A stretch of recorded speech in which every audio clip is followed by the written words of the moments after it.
Hello and welcome to Do It Yourself channel. Today I will show you where to find the option and how to turn on our sound back in Samsung Galaxy S24 Plus phone. So our phone has three modes. We have sounds, we have vibration only, and we have mute option. Right now our phone has no sounds because the mode is not the sound mode.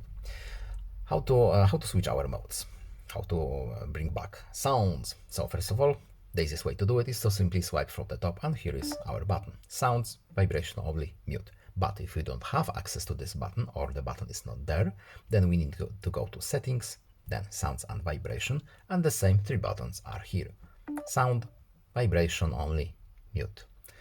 Let's bring back sound. And that's all. I hope this video is helpful to you. Please leave a like and subscribe. Have a nice day and see you in the next video. Bye.